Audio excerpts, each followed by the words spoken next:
All right, guys. So a little bit of a old new.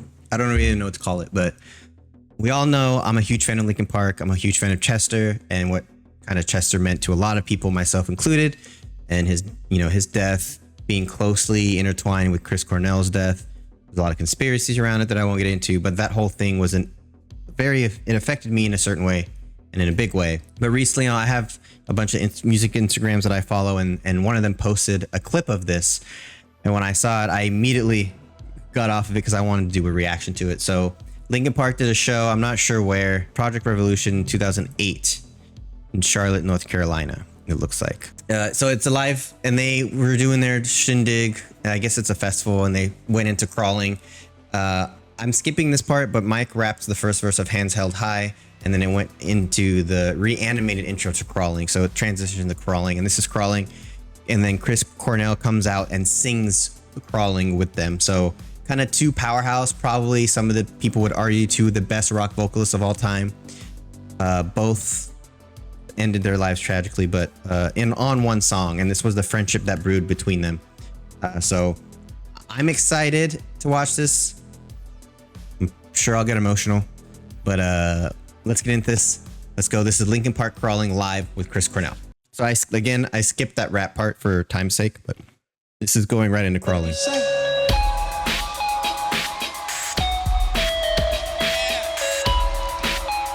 Got the little drum machine right there.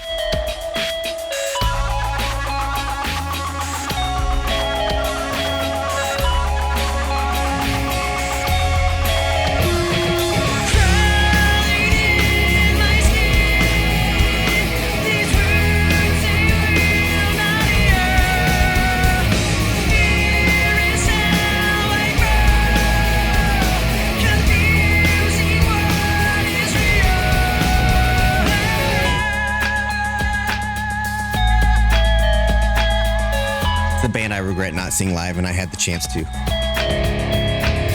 Something inside me that blows beneath the surface, consuming, confusing. This lack of self-control I fear is never ending. Controlling, I can't seem to find myself again. My walls are closing in. Without a sense of confidence, is just too much pressure to take. I felt this way before, so insecure.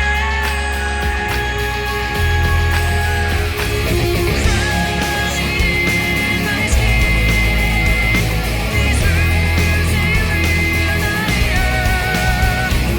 Fear is how I grow, confusing what is real. Discomfort endlessly is Ain't no way, bro.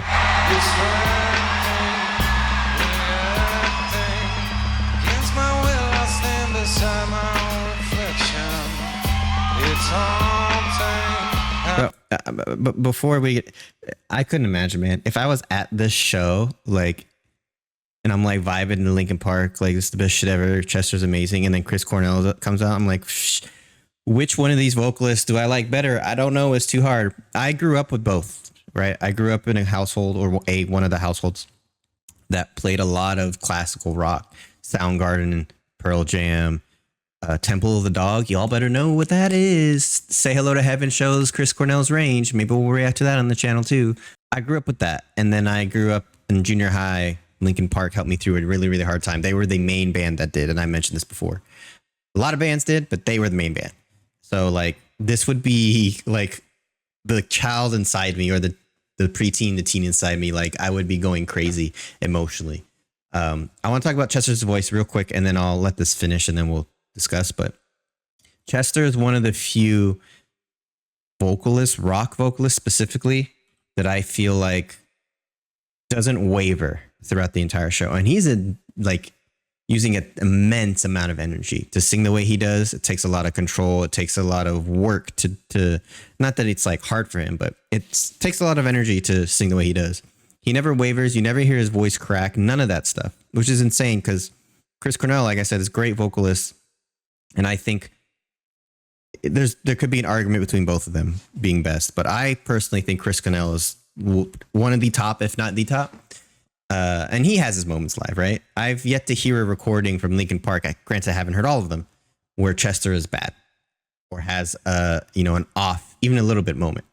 But let's continue and let's see what else we got here. I can't seem to find myself again. My water closing in. Without a sense of confidence, it's just too much pressure to take. I felt this way before. So insecure.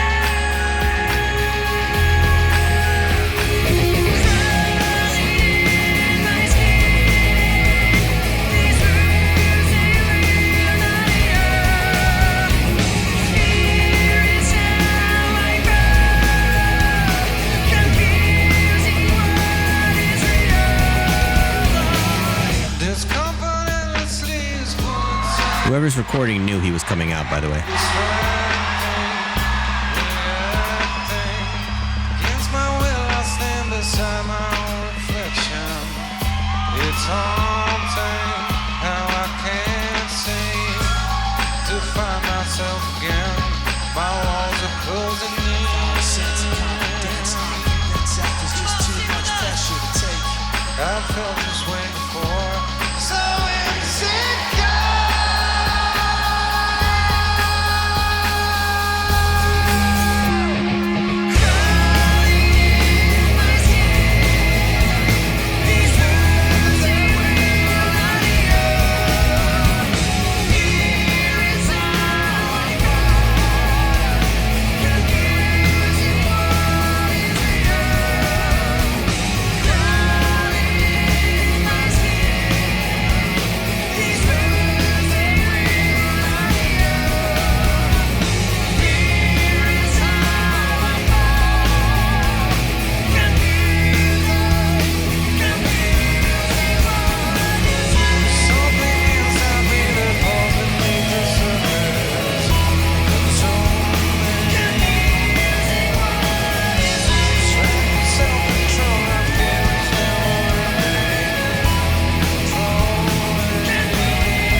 Linkin Park!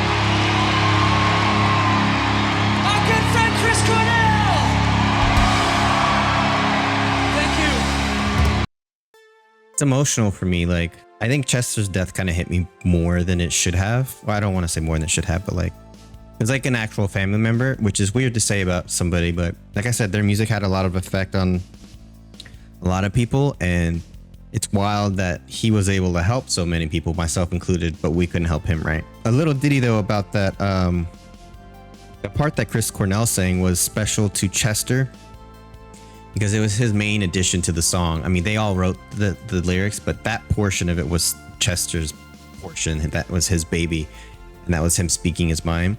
And the fact that he let Chris Cornell sing it meant, like, he looks up to this dude, right?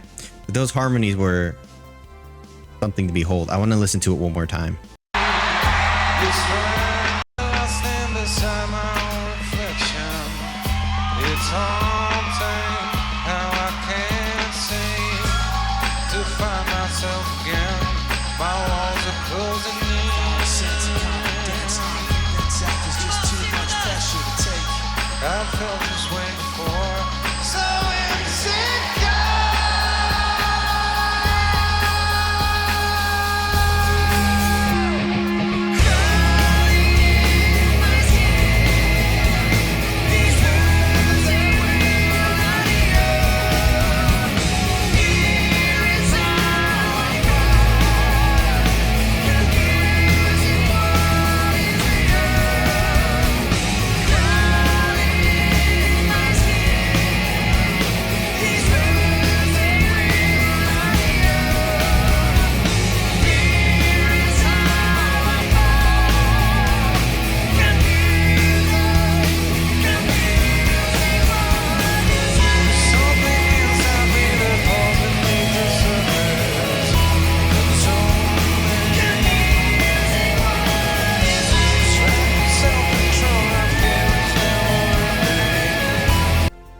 that gesture chose right there.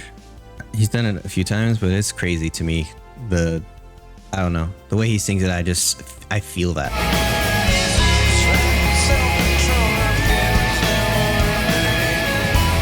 And he goes into that vibrato.